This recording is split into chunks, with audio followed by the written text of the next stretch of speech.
ఫిబ్రవరి 28వ తారీఖున ఉదయం పూట ఇజ్రాయెలు అమెరికా సంయుక్తంగా ఆపరేషన్ ఎపిక్ ఫర్రీ నిర్వహించినాయి. ఈ ఎపిక్ ఫర్రీ ఏంటంటే ఇరాన్ మీద 500 యుద్ధ విమానాలు, సుమారు ఇజ్రాయెల్కి సంబంధించినవి 200, అమెరికాకి సంబంధించిన 300 యుద్ధ విమానాలు ఒకేసారి ఇరాన్పై దాడి చేసినాయి. అదేవిధంగా ఎయిర్ క్రాఫ్ట్ క్యారియర్లోని హర్పూను, తోహమాక్ లాంటి క్షిపణులు అక్కడికి వెళ్ళడం జరిగింది. దీంతోపాటు ఎన్నో డ్రోన్లు, వేల కొలది డ్రోన్ని ఇరాన్పై ఇజ్రాయెల్, అమెరికా ఉపయోగించడం జరిగింది. ఈ ఆపరేషన్ ఎపిక్ ఫర్రీలో అతిపెద్ద నష్టం ఇరాన్కి జరిగిపోయిందండి. అది ఏంటంటే Iran supreme leader Ayatollah Ali Khamenei death, వీర మరణం. అది ఇరాన్ భాషలో చెప్పాలంటే మార్టీర్డమ్.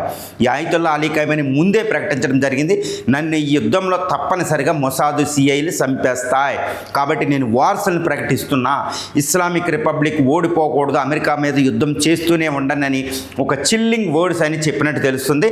ఆయన ఫిబ్రవరి 28వ తారీఖున తన టెహ్రాన్ రాజధాని నగరంలో తన కాంపౌండ్లో ఫ్యామిలీ మెంబర్స్ ఇంకా 48 మంది IRGC commanders, IRGC head, army officials అందరూ ఉండగా అమెరికా లేదా ఇజ్రాయెల్, ముఖ్యంగా ఇజ్రాయెల్ డ్రోన్లు, ఇజ్రాయెల్ మిసైల్స్ ఒకేసారి దాడి చేసి సుమారు 100 మిసైల్స్ అదే కాంపౌండ్ టార్గెట్ చేసుకున్నాయని తెలుస్తుంది. 100 మిసైల్స్, అందులో ఇంక్లూడ్ డ్రోన్స్. మరి ఆయతుల్లా ఖైమోనీ ఎలా దొరికేశారు, ఏ విధంగా దొరికేశారు? ఎందుకంటే అంతకుముందు జూన్లో 8 నెలల క్రితం 12 రోజులు యుద్ధం జరిగినప్పుడు ఆయన జాగ్రత్తగా ఒక బంకర్లోకి వెళ్ళి దాక్కుని ఎట్టి పరిస్థితుల్లో ఆయన లొంగలేదు. యుద్ధం అయిపోయిన నెల రోజులకి బయటికి రావడం జరిగింది. మరి ఇప్పుడు ఈ యుద్ధం జరుగుతుందని తెలిసిన ఆయతుల్లా అలీ ఖైమోనీ ఎందుకు అలా బహిరంగంగా ఆయన ఆఫీసులో దొరికేశాడు అంటే ఇక్కడ చాలా పెద్ద స్కెచ్ ఉందని తెలుస్తుంది. ఇజ్రాయెల్ యొక్క మొసాదు, అమెరికా సిఐఏ వీళ్ళు సంయుక్తంగా తమ యొక్క ఒక ఏజెంట్ని చాలా జాగ్రత్తగా ఖైమోనీ దగ్గర పెట్టినట్టు తెలుస్తుంది. అదే ఏమంటారంటే దీన్ని స్పయింగ్ భాషలో ఏంటంటే మోల్ అంటారు. ఒక మోలు చొచ్చుకుపోవడం, ఒక పర్సన్ వాళ్ళ ఏజెంట్ ఒకళ్ళు ఇందులోకి శత్రువుల క్యాంపులకు చొచ్చుకుపోయి అక్కడ ఇన్ఫర్మేషన్ అంతా ఇవ్వడం ఏ మోల్ అంటారనమాట స్పయింగ్ భాషలో, ఇంటెలిజెన్స్ భాషలో. ఇప్పుడు ఆ మోల్ ఖైమోనీ పక్కనే ఉండి టోటల్ ఇన్ఫర్మేషన్ ఇచ్చారని తెలుస్తుంది. మొసాద్ ఈ విషయంలో తేరిపోయిన ఒక స్పయింగ్ ఏజెన్సీ అనమాట. అందుకే Mossad most dangerous spying agency అంటారు. ఇప్పుడు నెతన్యాహు యొక్క ఆర్డర్స్ ప్రకారం మొసాద్ ఖైమోనీని లేపేయడమే టార్గెట్గా పెట్టుకుంది. దానికి అమెరికా దుబాయ్ దగ్గర సిఐఏ హెడ్ క్వార్టర్స్ నుంచి ఉన్న సిఐఏ ఏజెంట్లు కూడా దీన్ని సంయుక్తంగా నిర్వహించినట్టు తెలుస్తుంది. ఇక బ్రిటన్ M15 కూడా దీనికి సహకరించినట్టు తెలుస్తుంది. ఇదంతా ఒక ఎత్తు అయితే ఖైమోనీ బహిరంగంగా యుద్ధం మొదలవుతుందన్న అక్కడ ఎందుకు ఉన్నారంటే చాలా భయానకమైన ఒక సత్యం ఏంటంటే చైనా ఆయుధాలు మళ్ళీ తుస్మనడం. చైనా ఆయుధాలు నమ్ముకుని, చైనా ఇంటెలిజెన్స్ నమ్ముకుని, చైనా ఆయుధాలు నమ్ముకుని నాకేం కాదు, ఈసారి మొసాద్ సిఐఏ ఆపరేషన్ నుంచి నన్ను నేను కాపాడుకుంటాను, బంకర్లోకి వెళ్ళడం ఆయన లీడ్ చేసిన పని అనమాట. ఏం జరిగిందంటే చైనా అక్కడ యాంటీ డ్రోన్ లేజర్ గన్స్ను ఒకటి ప్రొవైడ్ చేయడం జరిగింది. వాటిని అక్కడ మోహరించారు. ఈ లేజర్ గన్స్తో వచ్చే డ్రోన్స్ని పేల్చేస్తుంది. అది ఒక వెపన్ చైనా నుంచి తెచ్చుకోవడం జరిగింది. తర్వాత HQ-9B అనేది ఒక ఎయిర్ డిఫెన్స్ సిస్టమ్ చైనా ఇవ్వడం జరిగింది. వాటిని ఎయిర్ క్రాఫ్ట్ క్యారియర్ని అడ్డగించడానికి అక్కడ పెట్టడం జరిగింది. ముఖ్యంగా ఖైమోనీ రక్షణకి, ఈ టెహ్రాన్లో ప్రభుత్వ కార్యాలయాల రక్షణకి దాన్ని ఉపయోగించడం జరిగింది. అవి కూడా పని చేయలేదు, బాగా తుస్సు అంటూ ఫెయిల్ అయినట్టు తెలుస్తుంది. ఇక ఇంకోటి ఏంటంటే చైనా బైడు అంటే అమెరికా యొక్క జీపీఎస్కి ప్యారలల్గా బైడు అనే ఒక జీపీఎస్ లాంటి సిస్టమ్ ఒకటి డెవలప్ చేసింది. ఇరాన్ ఏం చేసిందంటే మొత్తం జీపీఎస్, అమెరికా యొక్క జీపీఎస్, గూగుల్ వీటన్నిటిని వాడటం స్టాప్ చేసేసి చైనా యొక్క బైడుని వాడటం జరిగింది. కాబట్టి ఇంకా గూగుల్ ఈ యొక్క జీపీఎస్ని వాడకపోతే అమెరికాకి ఇన్ఫర్మేషన్ చాలా కష్టమండి.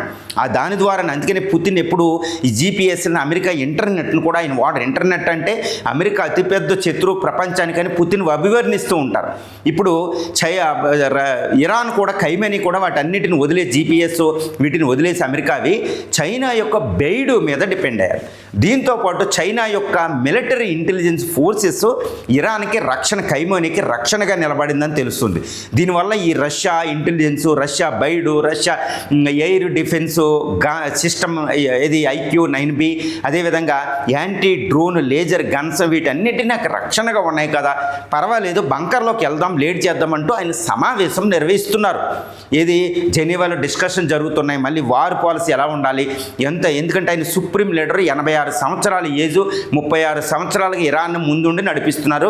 ఇంతటి విశిష్టమైన నేతకి ఎంతో బిజీ ఉంటుంది. సో ఇలాంటి సమావేశం నిర్వహించేటప్పుడు కరెక్ట్గా ఇరాన్, ఇజ్రాయెల్ యొక్క మొసాదు, అమెరికా CIA ఏజెంట్లు అక్కడ ఉన్నారు కాబట్టి ఆ సమావేశం నైట్ చేయవలసింది మార్నింగ్కి పోస్ట్పోన్ అయినా ఆ టైంని కరెక్ట్గా తెలుసుకుని అసలు ఆపరేషన్ ఎపిక్ ఫర్రీ అనేది ఇజ్రాయెల్ అమెరికాలో కరెక్ట్గా ఆయన చంపడంతోనే ఆపరేషన్ మొదలెట్టిందని తెలుస్తుంది. ఒక రకంగా ఇది ఇరాన్పై అమెరికా ఇజ్రాయెల్ దాడి కాదండి. ఇజ్రాయెల్ అమెరికా ఆపరేషన్ ఫెరిక్ అనేది ఈ ఖైమోనీని చంపడంతోనే యుద్ధం ప్రారంభించినట్టు చెప్పినాయి. ఈ విధంగా చైనా ఆయుధాలు తుస్మనడం, ఖైమోనీ గుడ్డిగా చైనా ఆయుధాలు నమ్మడం, అదేవిధంగా తన సెక్యూరిటీని కాస్త నెగ్లెక్ట్ చేయడం, బిజీలో పడిపోయి దేశ రక్షణ కోసం ఆయన ఏంటంటే ఆల్రెడీ ఆయతుల్లా అలీ ఖైమోనీ ఏంటంటే నాకు వీరమరణం తప్పదు అనే వార్సను ప్రకటించేశాడు. ఎందుకంటే వార్సను ప్రకటించాడంటే నేను చావుకి రెడీ అయిపోయినట్టే. కాబట్టి మీరు ఇస్లామిక్ రిపబ్లిక్ని, the great Persia, the great ఇరాన్ని మనం రక్షించుకుని తీరవలసిందే.